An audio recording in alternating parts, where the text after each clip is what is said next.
Foi. Bom, primeiro, para a gente ter a noção do que é o Estado, a gente tem que entender exatamente qual é a função dele, né? O Estado vem do latim... Fábio, você pode só projetar de novo? Sim.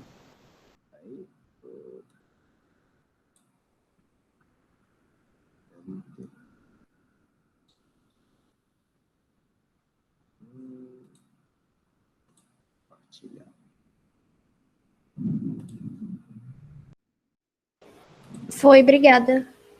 Beleza. Então, vamos lá. Tá. Bom, o Estado, ele vem do latim status, que é modo de estar, né? O que quer dizer isso? Todo país, né, toda nação que você tem, ela tem uma questão de soberania, ela tem alguém que vai governar. É necessário você fazer isso. Então, o que acontece? Ele vai ter uma estrutura política e vai ter uma certa organização. O que ocorre com relação ao Estado? Geralmente a gente relaciona, aqui no Brasil, por exemplo, a gente tem 3 esferas, né? Nós temos a esfera federal, a estadual e a municipal. Em geral, a gente costuma falar que, quando a gente fala Estado, né, é referente aos estados brasileiros, que é quem manda o governador. Mas o Estado, ele está presente, né, em qualquer organização que tenha essa autoridade para mandar. Basicamente, o que o Estado vai fornecer para a gente é como que você vai permitir que ele seja legitimado, né? A questão toda, a gente, pegando um gancho que a gente viu na última aula do Maquiavel, a ideia toda que ele fala da filosofia política, como que se relacionam cidadãos, né, de uma determinada sociedade, de uma determinada comunidade, com o poder estabelecido, de uma forma de legitimar esse poder. O Estado, o conceito de Estado é exatamente isso. Como que você legitima quem está mandando ali? E o que acontece? Por que precisa ter algo nesse sentido? Porque você poder administrar de uma maneira mais clara, né? Você saber exatamente que ordens que você vai seguir, que leis que você vai cumprir, né? Então, por isso, que acaba caindo... A gente vai ter uma outra aula melhor para falar disso, de nacionalismos, mas a gente poder identificar exatamente a ideia de diferença entre nação e país, né? Que basicamente são a mesma coisa, tá? País e nação são a mesma coisa, só que tem uma diferença. A nação é mais no sentido de você pertencer a algum lugar. Então, você pode... O país é uma coisa mais física, é constituído de fronteiras, é constituído de um governo central, é constituído de uma moeda única. Em geral, é muito relacionado à questão da língua, né, que você estabelece uma língua oficial. A nação, ela pode ser várias nações dentro de um mesmo país. Por exemplo, se a gente pega aqui no Brasil, nós temos o termo nação indígena. Então, você relaciona que dentro do Brasil, embora todo mundo aqui entende que nação Brasil, país Brasil sejam a mesma coisa, nós não temos assim, os movimentos separatistas, né, que outros países têm, mas aqui, por exemplo, você pode encarar que você tem uma nação indígena, né? Você tem uma nação, porque o sentimento de pertencer, a relação que eles vão ter com o território deles, vai ser com o território que eles habitam, vai ser diferente do nosso, porque entre eles vão ter a sua própria civilização, a sua própria maneira de se sentir pertencente a uma nação, né? E nós não vamos ter a outra. Mas é interessante a gente reparar que essa questão da nação, porque nós entendemos que, seja no norte do Brasil, seja no sul do Brasil, todo mundo se entende brasileiro, né? Todo mundo se vê como brasileiro. Você pode ter a língua que é falada, nós conseguimos manter uma unidade linguística incrível, né, num país desse tamanho. Então, o sujeito que é do Rio Grande do Sul, uma pessoa que é de Roraima, eles vão ter o mesmo pensamento. Os dois são brasileiros. Eles vão ter algo em comum, né? Vai ter um Estado brasileiro que vai emitir as leis que ele vai seguir. É diferente, por exemplo, essa questão de leis, é diferente do que ocorre, por exemplo, nos Estados Unidos. Os Estados Unidos são o quê? São vários estados, por isso tem esse nome, que se unem em torno de um governo central, né, que é o presidente, mas cada estado tem a sua própria lei, como, por exemplo, pena de morte. Tem estado, o Texas tem pena de morte, Nova York não. Então, ou seja, se você cometer o mesmo delito, por exemplo, cometer um homicídio, você pode receber pena de morte no Texas, mas em Nova York você não vai ter essa questão. Aqui no Brasil não existe isso. Aqui no Brasil é o quê? Se você cometer um homicídio, a lei vai servir para todo o território. Então, se você comete um delito, né, um homicídio no Rio de Janeiro, você vai receber a mesma pena se você cometer um delito em São Paulo, no Rio Grande do Sul, em Roraima, na Bahia, enfim, não importa. A diferença é onde você vai responder sobre isso. Então, se por acaso você cometeu esse delito no Rio de Janeiro, você vai responder no Rio de Janeiro. Você pode ser preso em outro local do país? Pode, mas vai ter que ser em cooperação com a polícia local.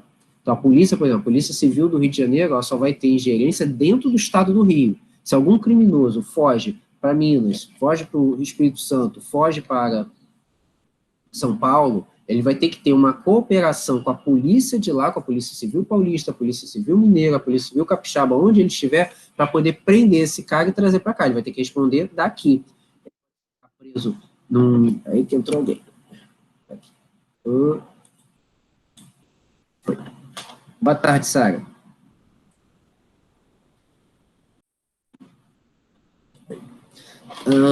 Então, o que ocorre? Ele vai ter que ter colaboração com essa polícia e ele pode ser preso em outro local. Um caso clássico é o Fernandinho Beiramar, traficante. Né? Ele está preso no presídio federal, se não me engano, acho que em Rondônia, mas ele responde aqui no Rio, o processo é todo concentrado aqui no Rio. Então, toda vez que ele tem que ter uma audiência, muitas vezes ele é transferido para cá, ou é uma videoconferência, ele faz de lá, mas sempre a base vai ser aqui. Mesmo caso que a gente teve da Operação Lava Jato. Toda a concentração dela ficou em Curitiba, porque foi lá que começou. Mesmo o sujeito sendo de São Paulo, sendo do Rio, concentrou lá. O que aconteceu é que você teve um desmembramento de corrupção no estado do Rio de Janeiro, e aí você desmembrou. Então, você tem crimes que foram cometidos aqui no Rio, então você teve o caso do Pezão preso, do Cabral preso, né, Eduardo Cunha preso, porque eram crimes relacionados ao estado do Rio. Então, eles ficaram presos aqui. Então, ou seja, a questão nossa jurídica aqui de Estado, que nós entendemos aqui no Brasil, é justamente essa autonomia que os Estados têm, que os governadores têm, é mais baseado em questão de leis relacionadas a imposto, ou leis básicas. Um exemplo que teve aqui, hoje em dia é natural, mas isso começou nos anos 90. São Paulo que foi pioneiro nisso. Duas leis que hoje são leis federais, que foi a lei da obrigatoriedade do cinto de segurança. Você começou isso em São Paulo, começou a ser obrigatório no estado de São Paulo, mas no resto do país não. Então, você começou a impor uma lei que é obrigatório você usar o cinto de segurança, né, para entrar para poder circular de carro. E a outra lei foi a lei do antifumo. Começou em São Paulo, eles fazerem restrições, porque antes você tinha a área de fumante e a área de não fumante. Era permitido você fumar dentro de shopping, era permitido você fumar dentro de determinados estabelecimentos, isso não era proibido. Né? Restaurante, você tinha área de fumante, área de não fumante. São Paulo começou a barrar, falando que só pode fumar do lado de fora, e daqui a pouco aquilo tomou uma dimensão de lei federal. Né? Então, a nossa autonomia aqui é mais uma questão particular nesse sentido, né, de você colocar leis relacionadas a imposto, tipo o IPTU, quanto você vai pagar naquele estado que pode ser diferente do outro, e essas leis mais peculiares. Agora, a questão de coisa criminal, aí é algo abrangente, aí a gente está sujeito ao Código Penal brasileiro. Né? Então, ou seja, é uma lei federal, aquilo ali é o que muda. Né? Então, ou seja, dentro do Estado, ele vai empregar esse mecanismo político para empregar dentro daquele território. E por que você vai firmar ali a fronteira, né, no caso do país? Para dizer exatamente até onde vai aquela legislação. É por isso que tem tanta gente que foge do Brasil, né, ou qualquer outro país, vai para outro, para ele não ser preso. Porque você vai ter que fazer acordos para poder mandar esse sujeito de volta. Né? O Brasil, por exemplo, ele tem processo de extradição com vários países, mas, por exemplo, o Reino Unido ele não tem. Então, se o sujeito vem para cá, né, fugindo, cometeu um crime no Reino Unido, vem para cá para o Brasil, ele não pode ser extraditado logo de cara, e você vai ter que fazer um processo de acordo, de barganha, praticamente, entre os dois governos. A mesma coisa, um cara comete um crime no Brasil, ele foge para a Inglaterra, você vai ter que ter uma barganha para poder trocar. É diferente em outros países que você tem exatamente essa troca. Né? Você já tem esse essa repatriação, né, de criminosos. Um exemplo que teve aqui de alguém que cometeu um crime na Inglaterra, no Reino Unido, e fugiu para o Brasil, foi um assaltante chamado Ronald Biggs. Ele é conhecido como, participou do assalto ao trem pagador, lá na Inglaterra, nos anos 60.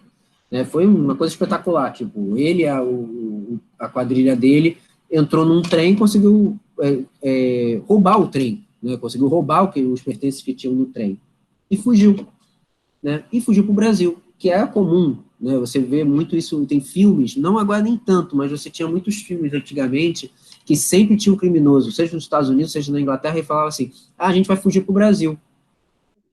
A ideia que tinha aqui é de... Boa tarde, Júlia.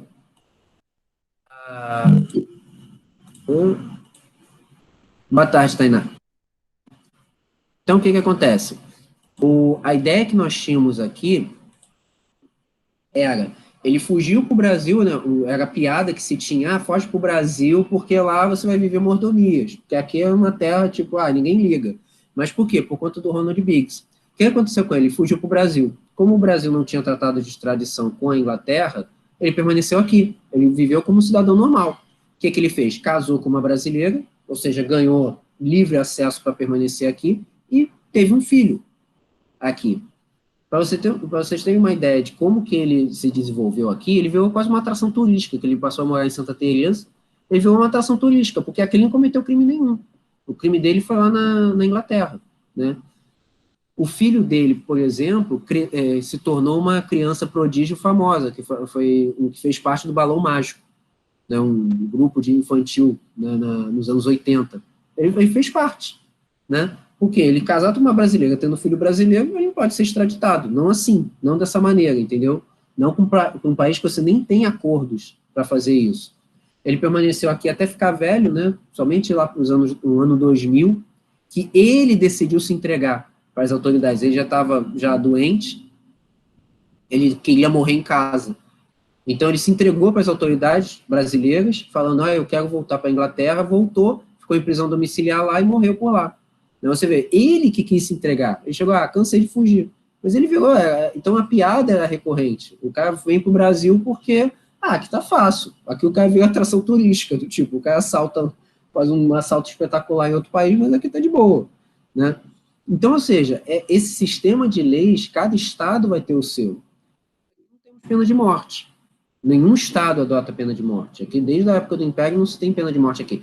Somente em casos específicos, que é em casos de guerra, né? Porque, por exemplo, se o Brasil declara guerra a alguém, isso não acontece desde a Segunda Guerra Mundial, mas se ele declara guerra a um outro país, se você cometer uma traição, você pode ser preso. Você pode ser preso e condenado à morte. E é o único caso que está previsto ainda no Brasil. Você vai ser submetido a contra uma corte marcial, se você trair a nação. Você começa a dizer, o Brasil entra em guerra com a Argentina, o cara vende segredos de Estado para a Argentina a favor deles. Você é encarado como traidor da pátria. Então, sim, aí você pode ser penalizado com uma pena de morte, né? Agora... Sabe, tem uma menina que acho que ela tá pedindo para entrar, a Érica. Érica? Peraí, deixa eu ver aqui se tá... tá aparecendo aqui, tá. Boa tarde, Érica. Desculpa, que eu não tinha visto aqui que não apareceu apitando, que eu tô com a tela compartilhada aqui. PowerPoint. Posso te fazer só uma pergunta? À vontade. Então, tipo, a nação seria conjuntos de estados, certo? Não é bem isso. A nação é um sentimento de pertencer, tá? Então, por exemplo, você pode ter vários povos dentro de um mesmo país. Então, por isso que eu falei que você tem aqui a nação Yanomami, a nação indígena, né, dentro do Brasil, mas eles não se sentem brasileiros, né? Nós nos sentimos porque o Brasil já é um país já formado há mais de 200 anos, né? Já tem as fronteiras já delimitadas. Então, nós não temos movimento separatista. Eu vou dar aqui um exemplo para vocês, já até antecipando a outra aula de nacionalismo. Caso da Espanha. A Espanha é o país mais multiétnico da Europa. Ele fala 4 línguas. Né? Ele tem o castelhano, que é onde fica Madrid, o centro. Ele tem o galego, que fica no norte da Espanha. O galego é tipo um portunhol, né? Uma mistura de português com espanhol. Ali tem a cidade de La Coruña, Vigo, fica bem no norte, né? Você tem a língua basca, que fica ali onde é Santander, Bilbao, né, também fica no norte, é uma língua completamente diferente das outras que habitam a Espanha, e você tem o catalão, que fica Barcelona. Então, o que acontece? Você tem o país Espanha, separado por fronteiras, né, tem uma fronteira ali, tem um governo central, tem uma moeda única, né, tem uma língua oficial, que é o espanhol, mas você tem várias línguas ali, e pessoas que se sentem mais catalães do que espanholas, mais galego do que espanhol, mais basco do que espanhol. Porque você tem ali quatro povos que formam a Espanha. Mas eles entendem que tem uma unidade territorial ali que eles mantêm. Caso isso acontece, por exemplo, a antiga Iugoslávia era assim, se fragmentou em vários países, né? Nós aqui, nós não temos isso, porque a nossa língua é unificada, tá? Mas poderia ser. A gente poderia ter ocorrido o que aconteceu, por exemplo, na América Espanhola, que se fragmentou em vários países, né? Mesmo tendo uma unidade linguística, mas eles tinham interesses em comum, costumes diferentes. Aqui, por conta da família real ter vindo para cá, aqui por ter se tornado uma monarquia, a figura do rei é importante nesse sentido, que ele consegue unificar o país. Que ele entende assim, ele é meu soberano. Então, isso aí foi fundamental para o Brasil não se fragmentar em vários países. Provavelmente a gente seria uns 5 países diferentes, um para cada região geográfica, né? Porque nós temos costumes diferentes. A gente vai para o Ceará, não é o mesmo costume que você tem no Rio Grande do Sul. Nós entendemos como brasileiros, nós entendemos essa pluralidade, mas ainda assim nós temos costumes diferentes, mas ainda assim nós estamos inseridos uma cultura parecida. A festa junina, que é uma festa basicamente nordestina, se espalhou para todo o Brasil. Nós aqui no Rio temos a festa junina como algo corriqueiro, algo brasileiro, né? Nós temos uma noção, né, de incorporar isso aí para o país inteiro, né? Então seria isso, a nação, o sentimento de pertencer, né? Por isso que tem gente que se coloca a nação para um determinado clube de futebol, porque é um sentimento que você tem, que você se reconhece pertencente a ele, e não ao outro. Então, quando você se coloca pertencente a uma nação, né, você automaticamente está querendo dizer assim, para aquela eu não participo. Eu estou tendo um sentimento de pertencer. E isso acontece muito com quem é descendente de outros povos, né? Então, por exemplo, se você é descendente de italiano, português, espanhol, né, você tem até um sentimento, alguma coisa que te remete àquele país também, né? Embora você se reconheça brasileiro, mas você pode se reconhecer italiano, porque meu avô era, porque as tradições italianas permanecem na minha família, né? Então você pode ter um sentimento também de pertencer ali, e aí surge a questão de dupla nacionalidade, né, que você se reconhece também pertencente àquele povo, ou você pode simplesmente morar em outro país e abrir mão da sua cidadania brasileira e ser daquele outro país, porque você se identifica mais com ele, por isso que nação é mais pertencer, sabe? O país não, o país é aquela coisa física, uma coisa legitimada, né, legalizada, vamos dizer assim. Tá mais claro? Tá, sim, é porque eu fiquei pensando que às vezes até na redação, né, a gente usa cabe ao Estado, nananã, daí às vezes eu confundo meio, tipo, se é Estado, tipo, governo, se é Estado-nação. Isso. A única coisa que eu aprendi em português é que a gente só tem que definir se o nosso Estado é com letra maiúscula ou minúscula, porque se você emprega sim. com letra maiúscula, você tem que seguir sempre. Você não pode ficar alternando, né? Diferente de estado de espírito, né? Mas a ideia é que você pode até utilizar o minúsculo, mas se você utilizar o minúsculo, você tem que utilizar sempre. Mas a questão é essa, é a maneira que você pertence. Então, você pode ter um país com várias nações envolvidas, tá? E você pode ter um país como o Brasil, que é plural, tem culturas plurais, mas ele consegue permanecer unido, consegue ter o reconhecimento, né, do que é ser brasileiro, tá? Beleza, entendi. Beleza. Então, ou seja, ele vai utilizar, então o Estado vai utilizar um sistema de leis, e ele pode empregar até a força para implementar suas políticas, coisa que a gente viu, que a gente vai ver até aqui com o Weber, só relembrando, que ele legitima essa força. O que é essa força? São as forças armadas, né, são os militares, é a polícia. É a maneira que você tem de aplicar a lei, é o quê? O uso policial. Ó, está estabelecido isso. Ah, mas eu não concordo. Tá, não concordo, mas é a lei. Então, você vai ter que seguir ela. É a mesma coisa quando a gente viaja para um outro país. Ah, mas a lei é completamente diferente. Mas a gente vai ter que seguir as regras. A gente vai para países, por exemplo, que misturam essa questão de religiosa com civil, como, por exemplo, países muçulmanos, é evidente. Vocês, como mulheres, se vocês vão para um país muçulmano, Se ele obriga que você use o chador, que é o véu, para cobrir o cabelo, você vai ter que cobrir o cabelo. Não adianta falar assim, eu não vou. Entendeu? Só se for um país que seja mais brando quanto a isso, que aceite que as mulheres, principalmente de alguns países do norte da África, que permitem, se não me engano, acho que Marrocos permite, você, sendo uma mulher não muçulmana, você pode utilizar o rosto aberto normalmente. Mas tem lugares como, por exemplo, o Irã, que as mulheres têm que usar a burca, ou seja, é mais severo ainda, que ele tem que ser o corpo todo, no máximo o tornozelo aparece. Né? Mas você não adianta você falar, eu não vou fazer isso. Não, você vai ter que fazer isso. É por isso que nesses países, evita-se, por exemplo, mandar jornalistas mulheres para cobrir qualquer caso, né? As próprias esportistas têm que se comportar de determinada maneira. É só a gente observar que quando teve as Olimpíadas aqui no Rio, teve se não me engano, foi do Egito, uma dupla de vôlei de praia do Egito, duas mulheres. Elas ficavam o corpo todo coberto.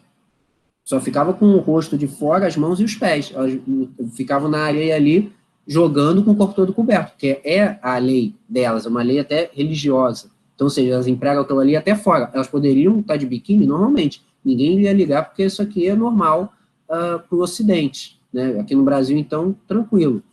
Mas, por elas seguirem essa questão da religião, elas têm tem essa coisa mais firmada, então independe de elas estarem no país de origem ou não. Tá? Então, o que vai acontecer aqui? A gente também tem que definir o que é essa diferença de Estado e governo. Tem uma hierarquia. O governo é uma das instituições do Estado. O Estado é uma coisa muito maior. Né? O Estado, ele permanece. O governo é transitório. Então, o que acontece? Por que o governo é transitório? Que, evidentemente, exceção de ditaduras e governos absolutistas, porque ele permanece. Então, o Estado ele vai ter três elementos básicos. O povo, que é o componente humano. Evidentemente, para você ter Estado, você tem que ter povo. Né? Você tem um território, que é a base física dele, e você tem um governo soberano, que é a auto-organização, que é emanado do povo. Então, o que se fala comumente? Né? O governo soberano, quando ele é estabelecido para a ideia que tem até na Constituição brasileira, todo o poder emana do povo. Então, ou seja, por quê? Que é o povo que escolhe quem vai ser seu governante. Né? Mesmo em estados em que você tem uma monarquia, quem manda é o primeiro-ministro, na maioria deles. Tem alguns casos que é exceção, como, por exemplo, a Arábia Saudita é um governo absolutista, é uma monarquia absolutista, você não tem parlamento. Né? Quem manda é o rei. Né? Mas casos da Espanha, da Inglaterra, do Japão, você tem a figura, né, no caso do Japão é o imperador, no caso do Reino Unido e da Espanha é o rei ou a rainha, mas eles são representantes de Estado, né? Eles são autoridades, mas eles não são de governo. Né? Quem manda é o primeiro-ministro, quem manda é o parlamento, eles que vão decidir, e quem escolhe os parlamentares é o próprio povo. Né? Por isso que acaba não sendo o governo soberano, não é emanado do povo, porque o cara colocou ali, o cara implantou uma ditadura, tipo, ele só sai quando ele bem quiser, né? Ou quando morrer. Né? O governo que é emanado do povo é justamente aquele que você escolhe, o povo escolheu, e sabe que vai ter um período de tempo para ele ficar.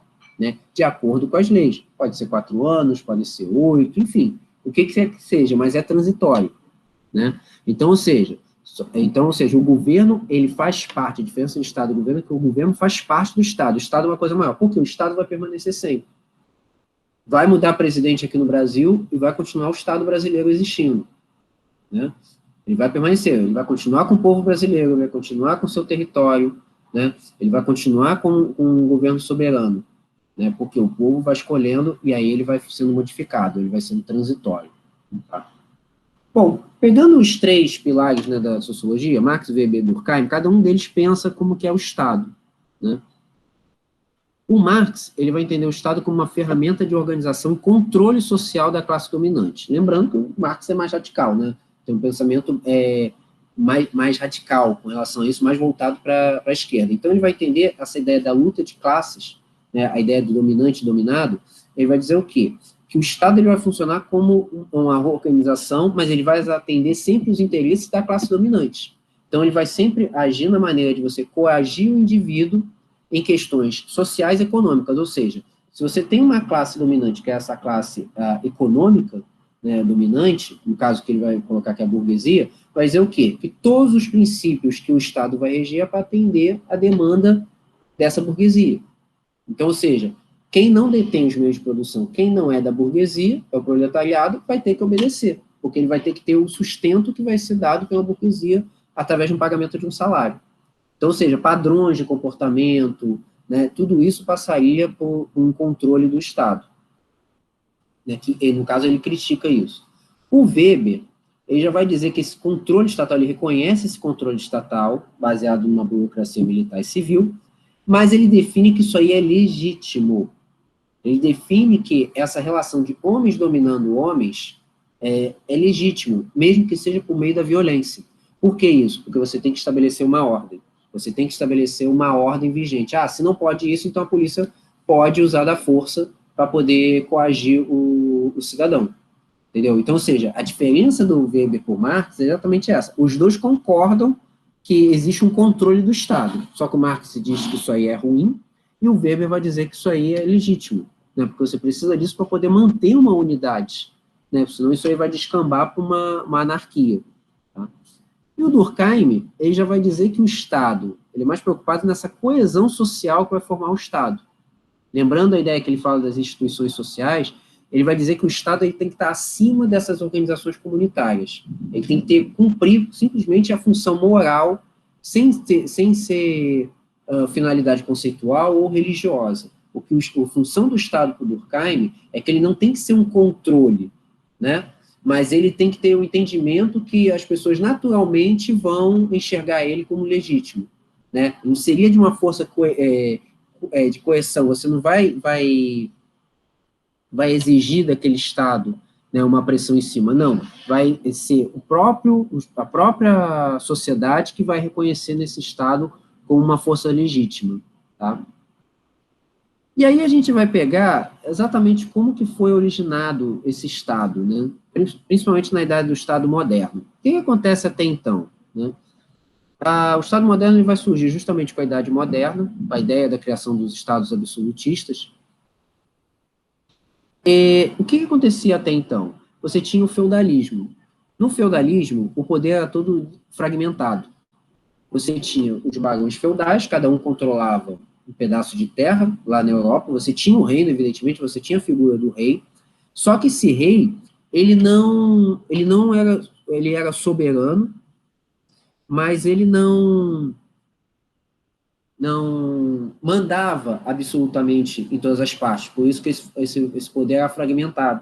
Então você tinha os suceranos, que eram os barões feudais, e chegava o barão feudal máximo, que era o rei. Né? Mas você não tinha um controle desse Estado, por isso que ele era fragmentado. Era comum nessa época, primeiro você se identificava a partir da sua religião, no caso, cristão, você depois se identificava da sua região, depois você se identificava da sua nação. Então, era comum o sujeito falar assim, eu sou cristão, da Borgonha e francês. Quando você tem o Estado moderno, a lógica inverte. O cara se identifica como francês, depois originário da Borgonha, e, enfim, pela sua religião. Porque a religião, naquele momento, era uma maneira de você se definir. Você fazer um contraponto que, eu não sou muçulmano, eu sou cristão. Eu não sou judeu, eu sou cristão. Né? Quando você tem essa crise do feudalismo, aí sim você vai ter a ideia de você unificar esse Estado moderno. Né? Você fortalecer esse Estado. Colocar assim, quem é que manda? Então você vai unificar todas essas regiões, tudo concentrado na figura do rei. Né?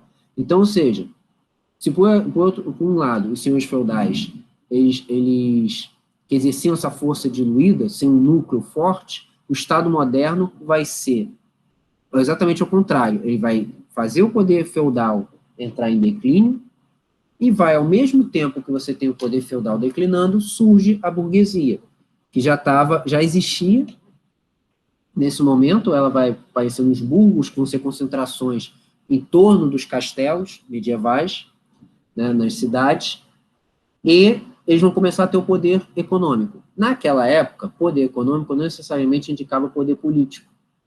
Tanto que você vai ter um acordo entre Estado, né, entre nobreza e burguesia, por quê? Porque a nobreza vai ter poder, mas não vai ter dinheiro. A burguesia vai ter dinheiro, mas não vai ter poder. Hoje em dia, na nossa época contemporânea, a gente sabe que você tendo poder, automaticamente você tem, você tendo condição financeira, automaticamente você tem poder. Isso é óbvio, né? Se você tem uma condição financeira, evidentemente você vai dar cartas, empresariado, etc., né? Então, ou seja, mas naquela época não. Então você começa a fazer uma aliança, tanto que o que vai marcar a Idade Moderna é justamente essa ascensão da burguesia até chegar ao poder que vai se consolidar com a Revolução Francesa. Então, ou seja, o que vai significar esse Estado moderno, né? Ele vai fornecer direitos e deveres a todos os seus cidadãos, sendo eles nascidos ou não naquele Estado, né? Naquele reino. Então, ou seja, a ideia que estava presente ali, nesse Estado moderno, é você amenizar ou acabar com os conflitos que existem no território, ou seja, evitar as guerras civis. O que é uma guerra civil? É irmão contra irmão. Basicamente, a gente pode falar isso. Dentro de uma mesma nação, você tem conflitos entre pessoas que são cidadãos daquele reino. É como se fosse, sei lá, São Paulo em guerra com o Rio de Janeiro, né? Então, ou seja, é irmão contra irmão. Né? Os dois são brasileiros, os dois entram em conflito. Isso que é uma guerra civil, né? Não é uma guerra de nação contra outra nação, é uma guerra dentro do próprio território, né? Isso aí tem vários exemplos ao longo da história da humanidade. Aqui mesmo no Brasil, nós tivemos guerra civil, a revolta dos farrapos, no Rio Grande do Sul, já tivemos a Revolução Constitucionalista de 32 em São Paulo, né? Então nós já tivemos conflitos de guerra civil aqui no Brasil, só que não se descambou uma separação, né, como muitas vezes a guerra civil acaba acontecendo em muitas nações, né, em muitos países.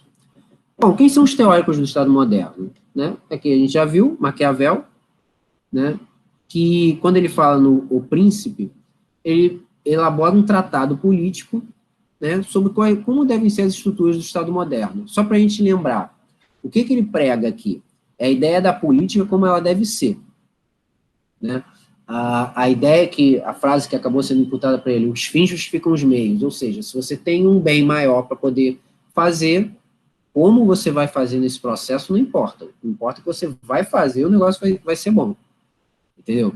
Então, ou seja, é a maneira que ele vai agir. Então, entre ser temido e ser amado, é bom que tenha as duas coisas, mas se tiver que escolher, é melhor ser temido do que ser amado. Por quê? Temer, impor medo em alguém, impõe necessariamente um respeito. Se ele impõe um respeito, o sujeito vai pensar duas vezes em tentar te desafiar. Amado, você pode ser traído. Você pode ser traído. Então, ou seja, o Maquiavel era mais aquela coisa mais realista, do tipo, cara, vou mostrar a política como ela é, sem florear nem nada, sem pegar exemplos que tinham, por exemplo, com Platão, que ele elaborava como deveria ser. Não, ele falava como realmente é a política. Realmente, política é você mexer em vespeiro, né? Você fazer acordos, você conseguir ter um trato, né? Mas você tem que ser firme. Você tem que ser firme com as pessoas. Se, por acaso, um sujeito comete uma infração, você tem que fazer ele ser punido, né? Então, ou seja, ele precisa fazer isso para quê? Para poder manter a unidade do reino. Porque se ele não fizer isso, se o governante for fraco, se o príncipe que ele fala é fraco, o reino não vai se manter. Então, por isso que ele fala que ele tem que ser firme, por isso que ele tem que ser temido, né? Nos escritos do Maquiavel. Outro exemplo, a gente ainda vai ver sobre ele melhor em filosofia, aulas mais à frente, que é o Thomas Hobbes. Thomas Hobbes ele vai escrever um livro chamado O Leviatã, que é uma referência a um monstro mitológico gigantesco, né? Disse até que o Leviatã, na verdade, para quem já leu a Bíblia, tem um episódio no Antigo Testamento que é Jonas e a baleia, que na verdade a baleia não é a baleia, é esse Leviatã, né? Por que ele fala que é esse Leviatã? Ele diz que Leviatã tem que ser um Estado grandioso, tem que ser um Estado absolutista, controlador de tudo que existe no Estado. Economia, política, sociedade, tudo. A religião, tudo ele tem que controlar, né? Por que ele diz isso? Porque no estado de natureza dos homens, a natureza humana é má. A frase dele, o homem é o lobo do homem, é o quê? Se o ser humano foi entregue à própria sorte, o homem devora o próprio homem. Eles vão comer entre si. É um Estado que vai viver, não existia ainda o termo anarquia, né, naquele momento, mas é como se fosse assim, tipo, cara, cada um por si. Né? Então, o que o Hobbes vai defender é que esse Estado ele tem que ser forte, ele tem que ser controlador, justamente para evitar que a própria sociedade se autodestruísse. Porque se ele deixar o que é que aconteça com esse Estado, né, a gente vai ter problemas. Né? A gente vai ter problemas com a manutenção do mesmo, porque cada um vai ser cada um por si. Então, ou seja, o que ele vai exigir? O que ele vai fazer a necessidade? De fazer um contrato social, um contrato fictício. Né? Mas é o quê? Seria um acordo entre o soberano e os súditos para dizer assim, beleza, você é o governante, você manda em tudo e está tudo certo. Entendeu? Eu vou te obedecer, eu vou acatar suas ordens. Né? Então, para que vai competir esse soberano? Garantir a paz interna e a defesa da nação. Ou seja, o Estado moderno também vai significar você ter uma unificação de um exército. Por quê? Até a Idade Média, o exército, né, as forças armadas de cada povo, era itinerante, ou seja, ele só existia quando a nação estava ameaçada por outro reino, o reino estava ameaçado por outro. Então você juntava o exército e atacava, só existia em tempo de guerra. Em tempo de paz você não tinha exército. Essa coisa como é hoje, né, que você tem uma instituição firmada, que você paga um soldo para ele, né, um salário, para ele existir, para manter a paz, não existia. Na verdade, o exército era criado apenas quando você realmente era atacado. E aí poderia vir gente até de outras nações, que é o que a gente chama de mercenários, né? O sujeito pode ser do reino inimigo, mas ele era pago para poder defender o reino adversário, né? Como você não tinha essa noção de nação, né, de sentimento de pertencer naquele momento, então era aceito. Hoje em dia é impraticável, né? Você, para servir ao exército brasileiro, você tem que ser brasileiro ou naturalizado. Né? Se você for servir outra nação, você tem que ser naturalizado por outro país, né? Para você poder seguir, para você poder servir as Forças Armadas. Então, ou seja, a ideia desse exército que vai ser criado vai ser um exército permanente, mesmo em época de paz. Ele vai ser para manter a paz, e não vai ser chamado apenas quando você vai ser exigido um momento de extrema violência, né? E para manter a paz interna também, para evitar justamente que você tenha uma guerra civil. Né? É um pensamento parecido com do Maquiavel, tá? A ideia do Hobbes e do Maquiavel vai ser parecido, que eles vão entender que a natureza humana é má. Lá no fundinho, o ser humano é uma pessoa ruim, né? Bom, passado o Estado moderno, vem o Estado liberal, que ele vai começar com a Revolução Gloriosa, que faz parte das revoluções inglesas do século XVII. Né? O que acontece? Ele vai atender os direitos individuais. Se, por um lado, o Estado moderno é para garantir deveres e direitos, mais deveres do que direitos, dos seus cidadãos, o Estado liberal vai se basear em atender os direitos individuais. O que eu tenho direito? O que eu posso fazer? Aí vai surgir o que a gente conhece como liberalismo. Né? O que era isso? O liberalismo ele vai contestar as normas que estão na sociedade, como, por exemplo, o privilégio hereditário. O que os liberais eles vão questionar? Por que é que eu tenho que seguir um monarca? Por que é que o monarca vai estar ali, ele vai ter, simplesmente, o sujeito vai ter um filho, e eu tenho que obedecer esse filho? Por que eu tenho que seguir essa ordem? Né? Por que é que um cara nasce nobre e vai permanecer nobre ali? Né? Ele vai questionar isso, ele vai questionar por que eu tenho que aceitar que um cara vai mandar em tudo, que nem o caso dos monarcas absolutistas. Né? Deus está mandando, como no caso do direito divino dos reis, né, ele é o representante de Deus na Terra, isso tudo vai ser questionado por eles. E outra questão que vai entrar é na parte econômica, que os liberais eles vão questionar as políticas mercantilistas. O que era isso? A intervenção do Estado na economia. Né? Então, o que acontece? Essas políticas mercantilistas, esse monopólio, né, do estatal, e outras barreiras que vão ser criadas, né, coisas protecionistas, eles vão defender o mercado livre. É um debate que a gente tem até os dias de hoje, que é a ideia de o quanto que o Estado está presente nas nossas vidas ou não. Né? O quanto que o Estado tem que intervir em questões dos seus cidadãos, ou ele deve deixar a coisa acontecer livremente. Isso bate principalmente na parte da economia. Né? O que é o mercado livre? É um mercado que o próprio mercado se autorregula. Então, você é a livre concorrência, né? É você colocar o preço que você bem entender, o sujeito escolhe se ele quer comprar ou não, né? O Estado funcionaria mais como um fiscalizador para evitar abusos, né? Então, o que o Estado liberal ele vai defender? Que, na verdade, você tem uma Constituição, que você tem uma lei formal, que até mesmo o presidente ou o rei, ele não vai estar acima dessa Constituição, que é o que acontece nos estados absolutistas. Não precisa de Constituição, porque todo o poder é concentrado em uma pessoa e toda a lei é baseado no monarca. Quando você tem a ideia de uma Constituição, você está estabelecendo regras que todo mundo deve cumprir, inclusive as autoridades, como é hoje. Se o presidente da República comete crimes, ele pode ser afastado do cargo, mediante um julgamento, né, que é um julgamento político. O impeachment é um julgamento político, né? Então, ou seja, é diferente de como se comporta num Estado absolutista que você não tem lei nenhuma te regendo. Ah, por que você faz isso? Porque eu quero, pronto, acabou. Tá? Então, ou seja, essa lei vai ser elaborada por um outro poder, que é o poder legislativo, você vai ter uma separação de poderes, você vai garantir os direitos individuais por lei. Esse é um debate que entra nessa questão do Estado liberal, como, por exemplo, a ideia da posse de armas.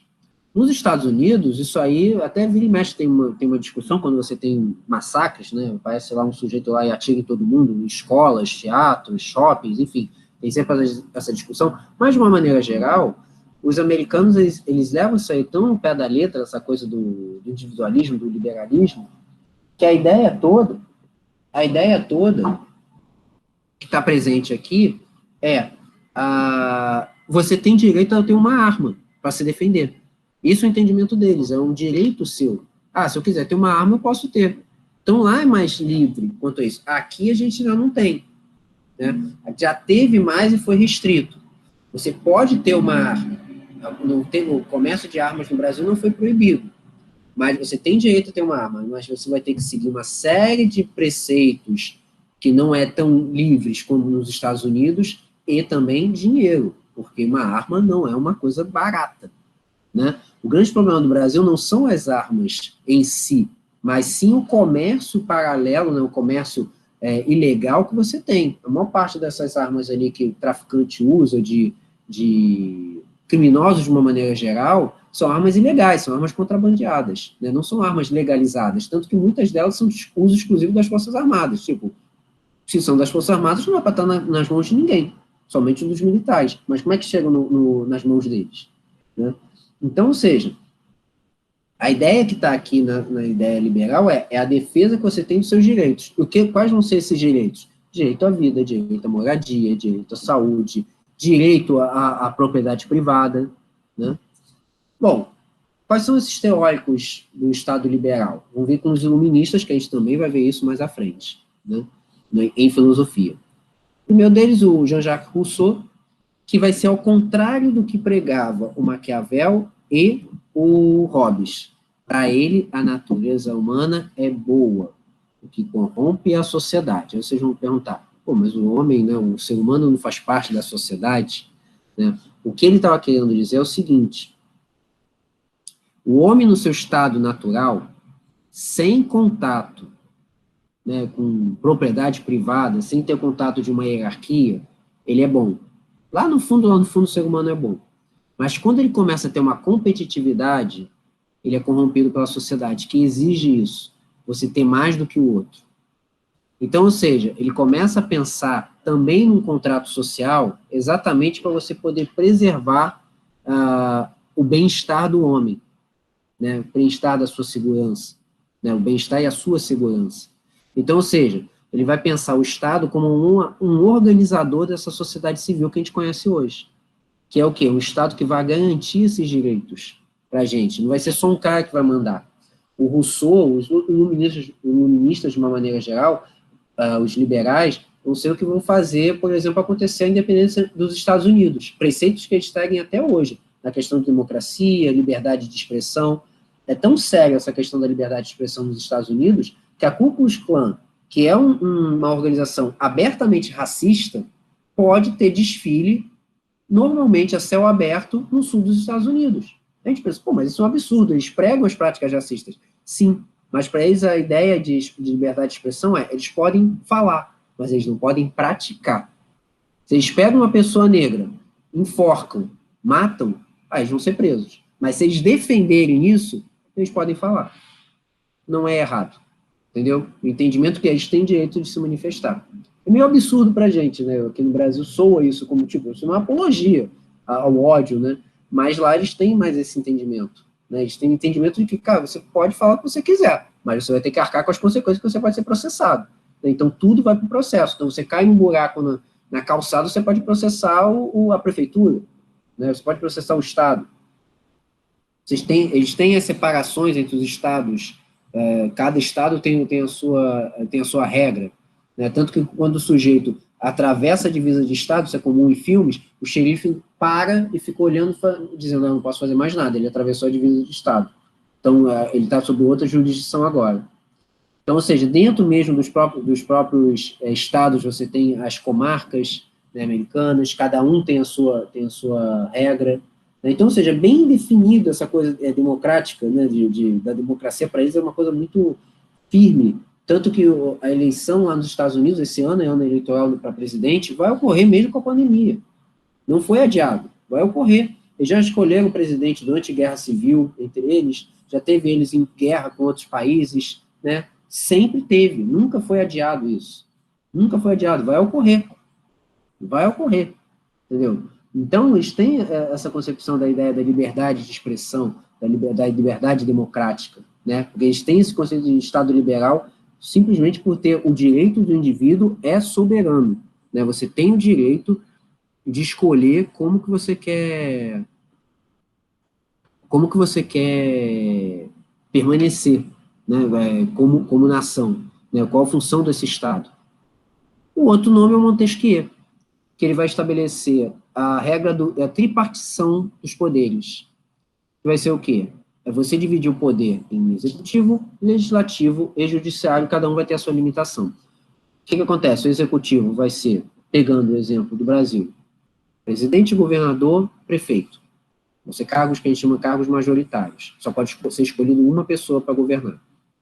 Legislativo, deputado federal, deputado estadual, Senado, Câmara dos Vereadores. Ou seja, vários vão ser escolhidos e aquilo ali vai ser uma representatividade.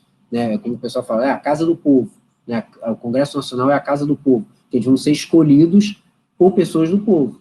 Aí a gente fica pensando, pô, mas como é que o sujeito entrou lá para ser deputado? Cara, alguém votou. Alguém se sente representado por aquele sujeito. Vai ser a coisa mais bizarra do mundo, mas o sujeito, você se sente reconhecido. Casos, por exemplo, como, não vou pegar nem o corrupto clássico, mas vou pegar casos de Tiririca, palhaço Tiririca. Está no terceiro mandato dele como deputado federal. Já pode até se aposentar, porque para deputado federal, basta 8 anos exercendo o cargo, você já pode se aposentar. Coisa que para nós aqui são 30, 35 anos. Né? Quando o Tiririca foi eleito em 2010, pessoal, ele foi o deputado mais votado de São Paulo.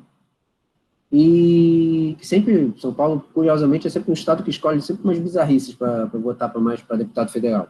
Né? Nunca é uma coisa muito comum. Ele foi escolhido em 2010. Então, não pensou, é voto de protesto. O pessoal está votando de sacanagem, né? Tipo, votou como protesto. É um palhaço, né? Vota nele. Ele tinha um slogan. Vote no Tiririca. Pior que tá, não fica. Fica e pode ter certeza que fica. Né? Ele foi eleito. E começou a ter uma discussão, né, que o Tiririca seria analfabeto, né, porque teria essa ideia, você não pode, analfabeto pode votar, mas não pode ser votado. Né? Então, chegaram a suspeitar disso, fizeram propaganda que queriam que ele lesse uma coisa, ele sempre saía pela tangente, e nunca provou que se ele sabia ler ou não. Ele botou um documento lá, mas tudo dava a crer que ele não sabia ler. Pois bem, chegou 2014, ele foi reeleito. Aí é aquela coisa, bom, já não é voto de protesto, aí é que realmente alguém quer que ele permaneça no cargo. Chega 2018, ele é votado novamente. Então, ou seja, alguém quer que realmente se sente representado por ele lá. Né? Então, o Poder Legislativo, ele vai fazer o quê?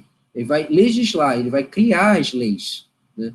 E o Judiciário, que é o outro poder, ele vai votar as leis. Como que ele aparece? Quando tem algo que pode ferir a Constituição, ou quando algo que está ferindo os preceitos da nação. Então, por isso que o judiciário entra. Hoje a gente está vivendo uma crise de poderes aqui no Brasil, né? Isso já vem se arrastando há anos, né? O executivo querendo mandar no judiciário, o judiciário querendo mandar no legislativo, o legislativo querendo mandar no executivo, enfim, é uma pauta, assim, que a gente está numa crise que não sai. É cada hora um querendo parecer o outro. Qual é a proposta do Montesquieu? Os três poderes têm que cooperar entre si. Por isso que ele fala que cada um tem a sua limitação. Tem que ter cuidado o que ele está intervindo. Por isso que são várias essas discussões do que está presente na Constituição. Então, ou seja, quando você aparece lá na Constituição Federal, pode dar uma interpretação dupla de alguma coisa, é esse que é o grande problema. Que vai depender de como que os juristas, como que os advogados vão submeter aquela lei. Né? O que está presente ali? Né? Tem, por exemplo, que o pessoal mais fala na ideia da intervenção militar, que fala que está previsto na Constituição que os militares podem intervir se por acaso tiver uma desordem na nação. Mas, ao mesmo tempo, se coloca na Constituição que o presidente da República é o chefe supremo das Forças Armadas. Então, até que ponto tem essa coisa da intervenção militar, do tipo, ele poder derrubar um presidente, é legítimo se ele é o comandante supremo das Forças Armadas. Então, começa a ter essa discussão. Até onde vai essa limitação? Né, essas interpretações que a gente vai criando da Constituição. Né? Bom, aí a gente também tem a questão, essas são as duas funções assim, do Estado nesse primeiro momento. Né? Você tem, então, um Estado moderno, mais concentrador de poder, né? E o Estado liberal, que é mais diversificado esses poderes, você submete mais os direitos individuais. Aí a gente vai para a parte que indica as posturas econômicas do Estado. Primeiro é o liberalismo econômico. Também surgiu, também nessa época, com o Estado liberal, no século XVIII, né? Ele vai vir no esteio aí das revoluções inglesas, que o principal representante é o Adam Smith, que vai escrever A Riqueza das Nações, que é o livro base para qualquer coisa sobre o liberalismo. Então, o que vai acontecer? Como você está tendo um Estado nacional sendo constituído, você já está tendo essa ideia da nação, né, do sentimento de pertencer, então ele vai começar a criticar que o Estado não tem que intervir na economia. Você tem que ter a livre iniciativa. Né? Então, ou seja, vai ser a não intervenção do Estado na economia, você vai ter uma livre concorrência, um câmbio livre, uma propriedade privada, a manutenção dessa propriedade privada. Né? O que seria essa propriedade privada? O direito que você tem, se você tem uma casa, você tem um carro, você tem um celular, ninguém pode tirar de você. É seu. Você comprou aquilo. Então, por isso que quando a gente é assaltado, a gente fica com tanta raiva, porque o cara está tirando algo da gente que é nosso, não é dele. Ele está arrancando isso da gente. Então, é um roubo, configura algo. Então, o Estado seria para preservar essa propriedade privada. Né? A ideia da polícia, de uma maneira geral, é para preservar essa segurança do cidadão nessa questão da manutenção da propriedade privada. Então, se você é roubado, sua carteira é roubada, seu celular, sua casa, seu carro, é seu, né? Então, ou seja, ninguém pode tirar de você, nem o Estado, nem ninguém. É isso que defende a questão do liberalismo. O que a gente está vivendo aqui na questão da pandemia? A ideia do auxílio emergencial do Estado. Se você seguir o liberalismo a pé da letra, aquele auxílio emergencial jamais poderia ocorrer. Por quê? Tanto que tem gente que é liberal aqui no Brasil que era contra esse auxílio emergencial, porque ele entende que o Estado não tem que dar esse apoio financeiro para a população, e sim ele tem que operar nas questões de apoio à saúde e à educação. Né? Mas a ideia de você ajudar financeiramente alguém, mesmo nessa questão de pandemia, muita gente torceu o nariz por esse auxílio emergencial. Né? Mesmo ele não sendo tão alto, que ele é abaixo do salário mínimo, é R$600. Né? Mas para que também a ideia que se coloca não, é um estado de crise, é um estado que sim, o Estado precisa, o governo precisa intervir e dar um bem-estar para a população. Né? Nesse caso, ele precisa intervir na economia, nesse sentido. Né? Então, ou seja, a ideia aqui do liberalismo econômico, então, levado ao pé da letra, o Estado não é para intervir de jeito nenhum. Tanto que, pegando o lado dos Estados Unidos, né, que é um Estado liberal, o maior exemplo que a gente tem de liberalismo econômico, né, lá você não tem um sistema de saúde público, que nem aqui. Aqui você tem o SUS. Lá não tem. Lá eu estava vendo, por conta da pandemia, nos Estados Unidos, as pessoas estão endividaram enormemente, porque você vai ter que pagar o custo da internação. Por isso que lá, quando você passa mal, é preferível você tentar se medicar de casa, do que você ir para um hospital e ficar internado, porque você vai ter um custo para isso, né? Você vai ter um custo. Aqui não, aqui tem um SUS. Se você for internado, você não vai pagar nada, é de graça. Entendeu? Você pode ir para um postinho lá, tem vacina de graça, embora muitas vezes falte, né? Não são as condições ideais, mas você não paga nada, você vai poder ficar internado. Por isso que o debate que se colocava aqui na questão do isolamento social é simplesmente você evitar o colapso no sistema de saúde público. Porque o sistema privado, nesse momento, ele está num ponto mais positivo. Ele já teve mais crítico, né? Porque o início da pandemia aqui no Brasil começou com as classes mais altas, depois que foi descendo, né? Então, por isso que os hospitais públicos eles começaram a ficar mais sobrecarregados. Hoje, você tem áreas de Covid em alguns hospitais que já foram desativadas, porque não está tendo tanta procura, né? Aquilo ali já está estabilizado já tem um tempo. Mas, para a população em geral, que necessita do serviço público, né, ela ainda não está sob controle, né? Embora está indicando uma estabilidade nesse momento. Então, quando eles falam, está com 80%, 90% de ocupação dos leitos, é porque, se chegar a um determinado momento que é um sistema de saúde que eles oferecem, né, vai ter horas que você vai ter chegar um momento que você vai ter que escolher quem vai morrer, quem vai viver, né? E aí se cogitou, por exemplo, o Estado tomar os leitos, estatizar os hospitais privados temporariamente para você oferecer mais leitos. Foi o que aconteceu, por exemplo, na Espanha. E claro que isso deu muita polêmica, porque você está mexendo com propriedade privada. Tipo, como é que o Estado vai lá e vai pegar a propriedade dos outros? Né? Isso foi um debate que ocorreu. Na Espanha isso ocorreu. Estatizaram os hospitais temporariamente para poder ter mais leito, porque senão não ia ter para todo mundo, ia ter para todos os cidadãos. Aqui chegou-se a pensar nisso, mas não levou à frente, né? Porque não chegou no caso dos 100% de leitos ocupados, sempre evitando, porque claro que isso aí vai dar problema, né? Isso aí vai ter que ver a Constituição, vai ter que ter base jurídica para que o Estado faça isso, pegue leitos que são privados, né? Então, ou seja, no caso do liberalismo, vai ser a expressão francesa, laissez-faire, laissez-passer, ou seja, deixar e fazer, deixar e passar. Ou seja, deixa acontecer, deixa a coisa se regular. Entendeu? Então, ou seja, ela vai ser pautada numa linha individual. Se o sujeito bota um preço lá, você decide se você quer comprar ou não. Entendeu? Então, ou seja, isso tudo vai ser pautado pela empresa, pelos indivíduos, coisa que aconteceu aqui, por exemplo, com as privatizações, né, que a gente vai ver aqui mais à frente aqui com o neoliberalismo, né?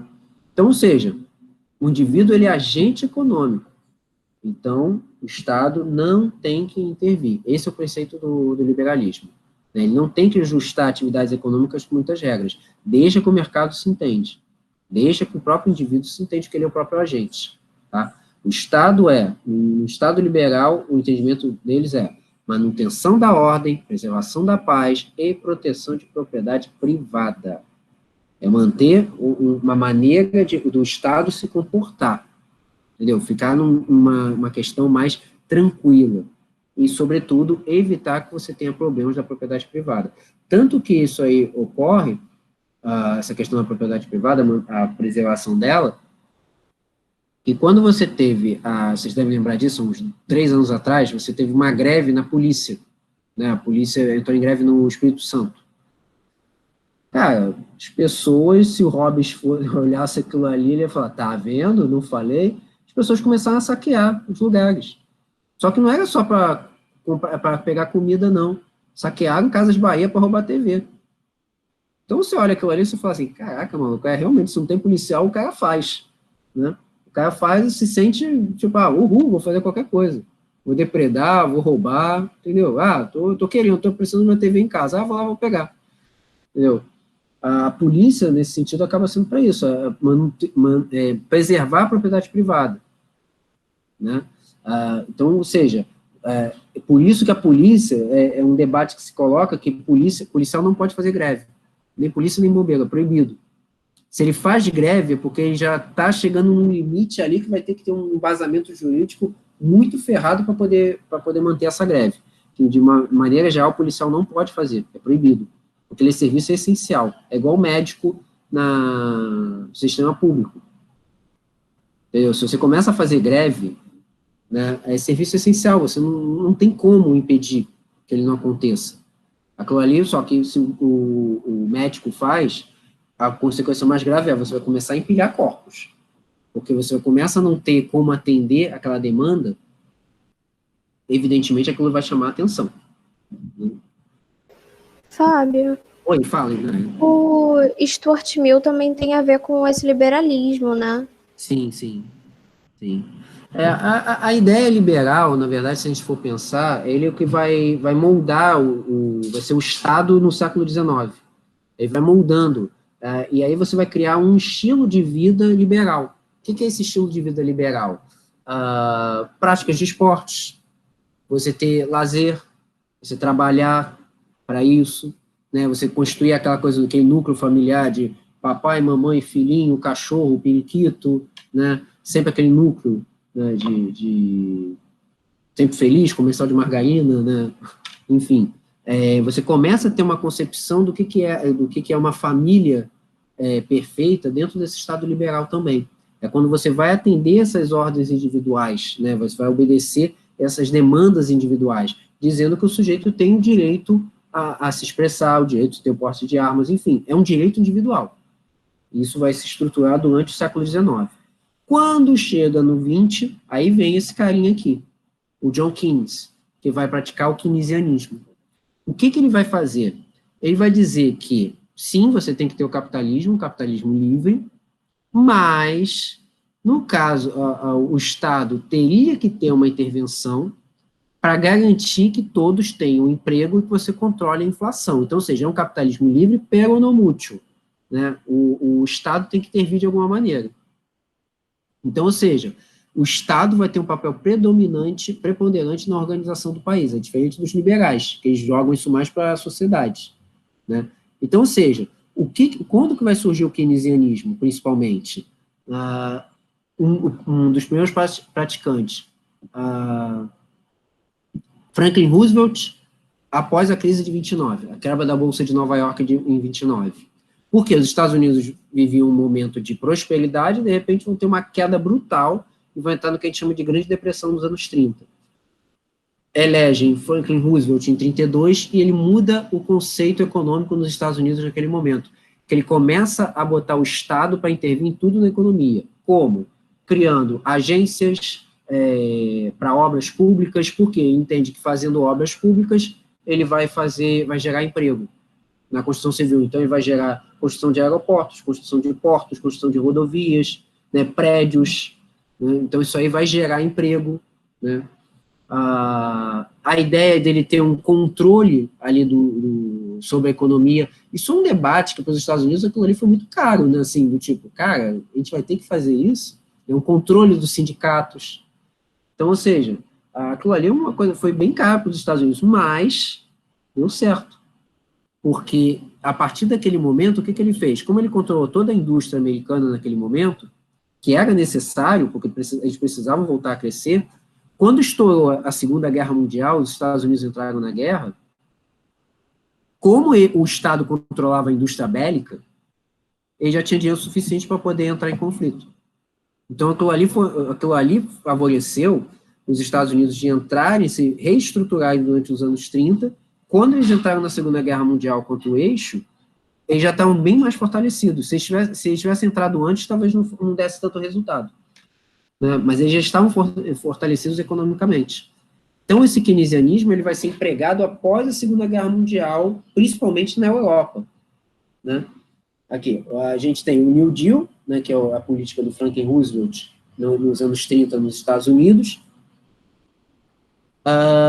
mas depois da Segunda Guerra Mundial, o keynesianismo vai começar a entrar em conflito. Por quê? Porque aí depois vai começar a voltar a questão da inflação, desigualdade social, ou seja, vai ser questionado que o keynesianismo também não dá certo. O que acontece? A gente tem sempre ciclos, né? A economia, o capitalismo sempre vive crises. Né? O que se fala é que a gente está prestes a viver mais um, que é por conta da pandemia, né? Que a gente vai viver uma nova crise econômica, né? Por outros motivos também.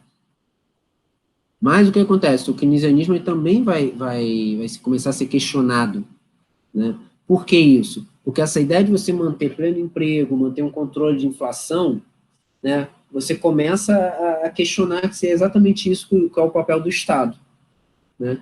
A ideia toda que os keynesianos eles vão falar, eles vão dizer que o Estado tem que manter a ideia, por exemplo, de um seguro-saúde, um seguro-desemprego, um salário mínimo, né? Ele tem que manter uma ordem ali para você poder ter um mínimo de organização, para o cara ter pelo menos uma dignidade, né? O que é o seguro-desemprego? Perdi meu emprego, o governo vai te dar durante alguns meses um rendimento para até você conseguir outro. O que é o salário mínimo? É você garantir que você vai ter uma renda mínima. Você poder estabelecer seu controle econômico, suas finanças, a partir do momento que você tem uma renda mínima, né, obrigatória por lei, né? E o seguro-saúde para você poder preservar, se por acaso você precisar, né? Mas, como eu falei, países como os Estados Unidos, não existe sistema de saúde público, né, como é aqui, como tem o SUS, né? A ideia é, você tem, cada um se vire, né? É a ideia que a gente tem firmado na ideia de meritocracia, né, que tem as suas questões. Por quê? Meritocracia, a ideia é, claro, você faz pelo seu esforço, só que você tem que partir de condições igualitárias. Se você parte de condições iguais, beleza, aí é o seu esforço, mas se você parte de condições que, cara, boa parte das pessoas não tem nem o que comer, evidentemente, quem tem condições melhores vai saltar na frente. O sujeito vai ter que correr o dobro, o triplo para poder alcançar esse sujeito, né? Então, a meritocracia tem as suas falhas também, né? Do keynesianismo vai surgir o que a gente chama de estado de bem-estar social, ou seja, o Estado teria deveres a cumprir com seus cidadãos.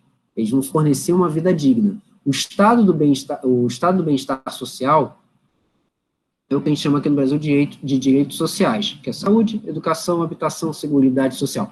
É o que vai prevalecer na Europa pós-Segunda Guerra Mundial, anos 50, anos 60, né?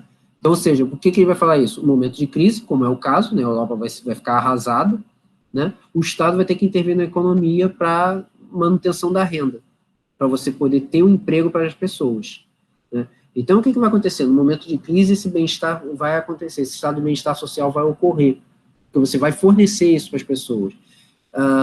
Você ainda segue muitos desses estados de bem-estar social, principalmente nos países da Escandinávia, né? Dinamarca, Suécia, Noruega, Finlândia. Eles têm um preceito, tanto que lá se fala que o índice de desenvolvimento humano no mundo é o mais alto naquela região, né? Fica trocando ali, muitas vezes é Noruega, mas já foi Suécia, né? Eu estava vendo com essa coisa da pandemia, que eu não sabia disso, tem uma lei na Suécia que obriga que o pai coloque o filho na escola, mas assim, não é se você não quer, não, vai ter que colocar de qualquer maneira, entendeu? Se a criança está doente, não tem condições, não interessa, ela vai ter que ir. E por que eu li sobre isso? Porque tinha uma imigrante italiana, que a mãe era sueca, e ela foi para lá, né? Ela disse que a Suécia é o país dos sonhos dela, e ela foi morar lá. Aí foi logo depois que teve a pandemia. E a Suécia foi um país que não adotou isolamento social. Um dos países que não adotaram. Eles resolveram apostar no... que se fala na medicina de... como é que é mesmo? Imunidade de rebanho. Conforme você vai tendo um imune, 2 imunes, 3, tal, até chegar a metade da população, pronto, ninguém mais vai se contaminar. Porque os outros vão fornecer os anticorpos necessários para você não ter um contágio, né? E aí eles não praticaram isolamento social, fizeram uma aposta arriscada. Tanto que agora estão começando a pagar o preço disso, que os casos estão começando a surgir, já tem algumas semanas. E aí ela estava falando que ela não queria mandar os filhos para a escola, porque era um foco de contágio. Ela começou a ser ameaçada pelos diretores, que o diretor pode obrigar ela a fazer isso, o diretor da escola, por lei, na Suécia, que ela tem que mandar o filho para a escola, né? E ela dizendo que não queria, é meu direito, eu não quero expor meus filhos ao contágio, ao possível contágio. Mas não, ela pode ser presa por conta disso, perder a guarda dos filhos. Porque nenhuma questão de saúde é motivo para você deixar seu filho em casa. Não, ele tem que ir.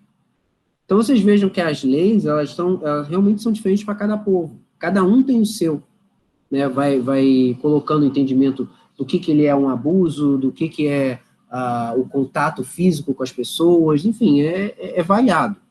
É variado a maneira como a gente tem nos países do mundo as leis que eles vão aplicando. Bom, passado mais essa inversão do estado do bem-estar social, chegamos aos anos 70, tem a crise do petróleo, né? E aí começa a ser a defesa da liberdade de mercado, vem a restrição e intervenção estatal, e com ela vem o que a gente chama de neoliberalismo, ou seja, volta aos princípios do liberalismo clássico. Então, esse neoliberalismo vai aparecer nos anos 70, vai se fortalecer nos anos 80 e vai se consolidar nos anos 90. Né? Quem vão ser os principais defensores desse neoliberalismo?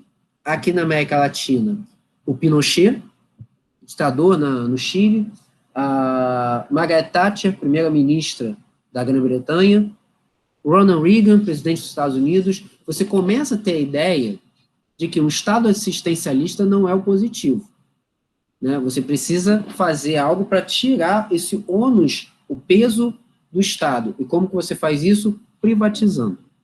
Ou seja, a intervenção, o famoso Estado mínimo, que a gente chama. Né? O Estado só vai meter o bedelho nas coisas que competem, como, por exemplo, educação e saúde.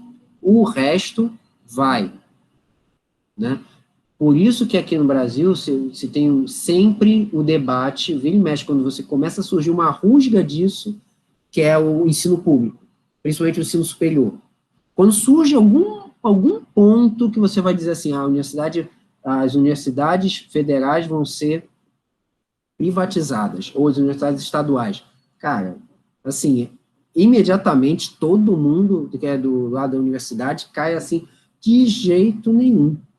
De jeito nenhum você vai pagar para isso. Entendeu? A gente vai pagar para estudar. Porque, evidentemente, se você começa a fazer isso, evidentemente você vai começar a restringir o sujeito de ascender socialmente. Porque o cara, como é que o cara vai pagar uma universidade? Né? Então, você começa a restringir. Então, a defesa de uma universidade pública também passa muito por isso. Né? Quando você começa a surgir um debate muito, muito forte, quando você tem cursos dentro das próprias universidades que são pagos. Né? Geralmente, eles pedem um preço simbólico, do tipo, R$10, R$20, né? Principalmente em faculdades de humanas tem muito isso. Né? Que você bota um preço simbólico para você não ter um ônus pesado, para que aquela pessoa possa frequentar, porque entende que aquilo ali é público. Né? A gente sabe que para estudar numa universidade pública, você não tem o gasto com a mensalidade, que, por exemplo, a medicina é caríssima nas universidades particulares. Mas você ainda vai ter gasto, porque, por exemplo, você vai ter gasto no deslocamento, se você for usar transporte público, principalmente, você vai ter gasto com adquisição de livros também, né? Mas você tem, por exemplo, bibliotecas. Você pode entrar lá e, tipo, beleza, eu vou tirar foto disso aqui, vou estudar da maneira que dá. Pô, tô com um calhamaço daquele tamanho, né? 200 páginas. Paciência, se eu não tenho como pagar aquilo ali, eu vou fazer dessa maneira, vou tirar 200 fotos. Entendeu? Eu vou estudando em casa, é uma possibilidade. Ou você tira xerox do livro, universidade pública é permitido isso, né? Ou se burla a lei, que na verdade não deveria se nem tirar, né? Porque isso fere direitos autorais. Mas, enfim, uma questão mais pública acaba se ferindo isso. Então, ou seja, o Estado seria apenas para regular. Então, a privatização vem disso. Né? Então, ou seja, o que ele vai contrapor é esse Estado forte, né, porque ele vai entender que ele é oneroso, ele não tem que ficar gastando dinheiro mantendo energia elétrica, gás, luz. Né? É a ideia de um desaparelhamento do Estado. As privatizações fazem isso. Por que as privatizações fariam isso? Porque você vai ter a concorrência, como foi o caso aqui das telecomunicações no Brasil. Quando você tirou a Embratel, né, a Telebrás do controle do Estado, você permitiu que outras empresas viessem, o preço imediatamente dos celulares, quando teve a privatização no final dos anos 90, caiu absurdamente. 6 meses depois, todo mundo tinha celular. Né? Teve esse ponto. Né? Se fosse o controle do Estado, você não conseguiria ter um preço mais baixo. Né? Você começa a ter essa coisa da concorrência. Né? É isso que você tem leis antitrust, você tem leis que evitam, né, que você comande, você tem um monopólio ali, né, de um produto, como é o caso, por exemplo, que a gente está usando agora, provavelmente a maioria das pessoas com o Windows, porque o Windows é praticamente um monopólio, pouca gente usa Linux ou qualquer outro sistema que não seja o Windows, no caso dos computadores. Né? O Windows é praticamente um monopólio. Né? Praticamente todos os computadores, quando você acessa, eles sistema Windows. Né? Tem exceções, né? Você tem, por exemplo, a Apple. Né? Então, ou seja, mas, em geral, o sistema operacional da maioria das pessoas é o Windows. Né? E só para a gente fechar aqui, dois conceitos assim que envolvem tanto política quanto economia, que é o Estado totalitário, né, que é o quê? É você controlar as oposições ao Estado, né? Você vai ter um controle extremo da vida pública e privada dos seus cidadãos, sendo um autoritarismo máximo. Né? Eles vão ser caracterizados por repressão política, ausência de democracia, culto à personalidade do líder, controle absoluto da economia, censura, né? Então, ou seja, você vai fazer o que a gente chama de terrorismo de Estado, que você vai ter prisões, vai ter morte, vai ter tortura. Quais são os exemplos de estados totalitários que conhecemos? Nazismo, fascismo e o stalinismo na União Soviética. Porque você tem todos esses conceitos aqui aparecendo. Porque você vai ter ausência de democracia, você vai ter repressão política, você vai ter uma polícia política que vai prender o sujeito só por pensar diferente de você, você vai ter um controle total da economia, você vai ter censura da imprensa, você vai ter um controle da imprensa, né? Você vai prender e não vai permitir que ninguém haja diferente do que você pensa. Né? E, por fim, com as teorias marxistas de Estado, que é o contrário das ideias capitalistas, que é o quê? É a ideia de você ter um controle social dos meios de produção. Ou seja, a ideia que tem aqui nas ideias marxistas é o quê? O capitalista, no caso, quem detém os meios de produção, paga a quem não tem. Né?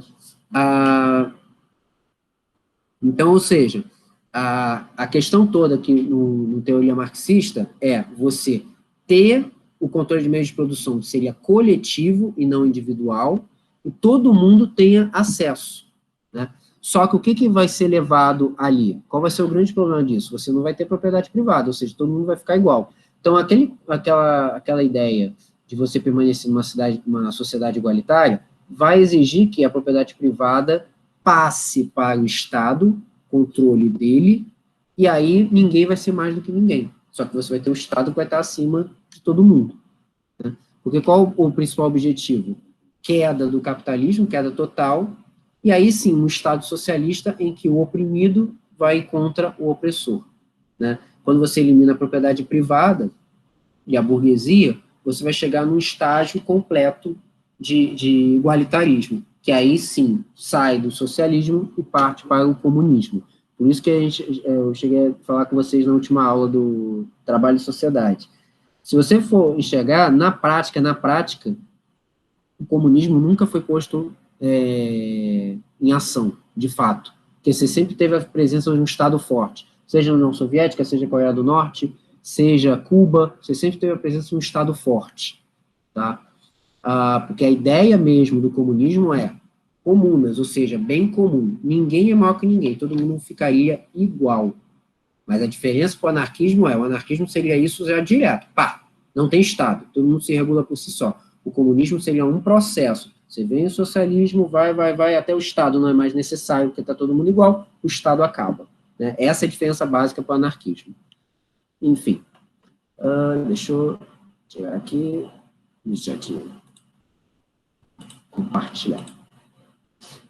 Então, gente, então seria esse conceito do Estado. Então, a gente vê aqui como seria esse conceito do Estado de uma forma política, organizacional, administrativa, e também de um Estado mais questões econômicas que estão presentes também aqui na sociedade. Tá? Como você vai regular, como que você pensa na maneira de qual o papel do Estado dentro da economia, se ele deve agir mais, se ele deve agir menos, né? Se tem que ser um Estado forte, um Estado mínimo, né? E como que você também, partindo para um Estado totalitário, as teorias marxistas de como que você tem a intervenção desse Estado, que pode ser ou uma ideia de afetar os direitos dos cidadãos, ou deixar eles agirem mais livremente.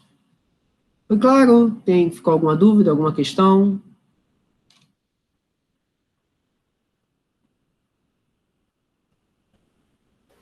Tá tudo certo. Tá tudo certo? Tudo de boa? Então tá beleza. Então, gente, vou me despedir de vocês aqui, tá? Um beijo, se cuidem aí, bom fim de semana para vocês. A gente vê na próxima aula na sexta-feira, tá bom? Vou parar aqui a gravação.